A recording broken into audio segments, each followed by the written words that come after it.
We are thrilled to be joined by Ashli Watts today. She's the president and CEO of the Kentucky Chamber of Commerce. We're going to talk a little bit about talent finance and talent pipeline management, and are very happy to have Ashli joining us today. I'd like to start off by just asking you, Ashli, our paper on talent finance argues that the economy has fundamentally changed, and that means that we need to rethink how we finance and fund and create training programs for that new economy. And I'm just wondering, from your perspective, how the economy is changing and what that means for finance. Well, thank you first off for having me. It's an honor to be here.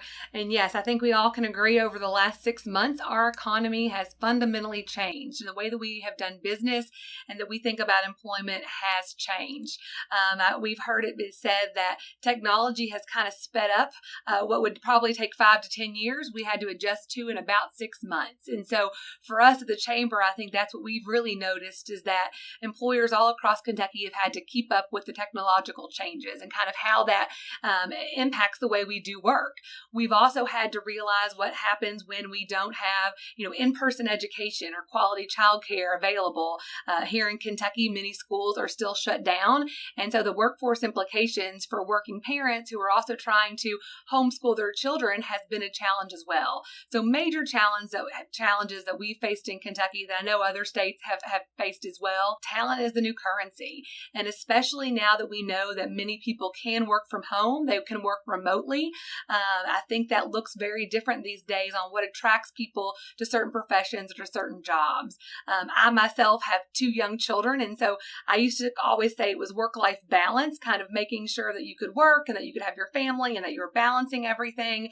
And in this new world we're living in, which is so technological, and that we can connect via Zoom and by phone and all the new advances that we've seen, it really is more of an integration, a work-life integration. And so I think here in Kentucky, we're seeing employers really look at work-life integration and making that important to the workforce that they're trying to recruit. As you think about this initiative a little bit and some of the innovations in finance and the public and private partnerships that we propose, how do you see some of those things helping some of those students who have stopped out, the adults and learners that have some student loans? How could things that we talk about in the paper help some of those, or in the future kind of create new opportunities for workers?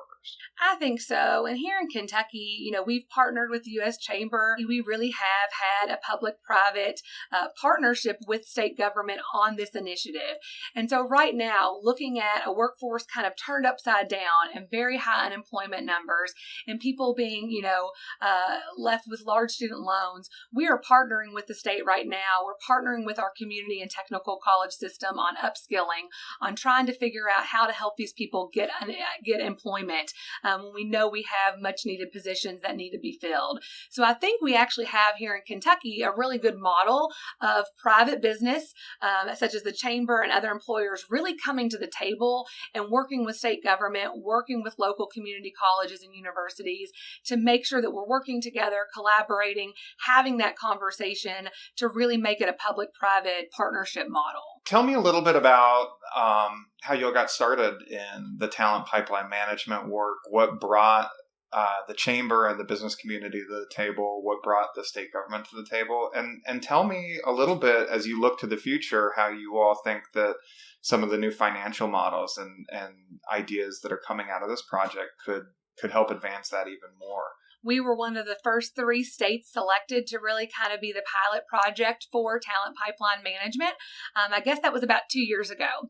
And so in that time, we took that partnership that we had with the U.S. Chamber, we had the TPM model, and we went to state government and said, we think we can really, create a great service here that would be beneficial to you all.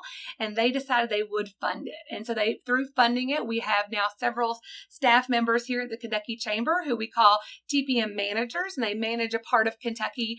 And in just the last 2 years, there are now 30 industry-specific collaboratives across Kentucky that are active, that are engaged, that are communicative, that we've been working with. Ashli, thanks so much for joining us. Thank you so much for having me, Stuart, and thank you to the U.S. Chamber for being such a great partner to us here in Kentucky and giving us the model of talent pipeline management that we have been able to implement here in Kentucky. So thank you very much.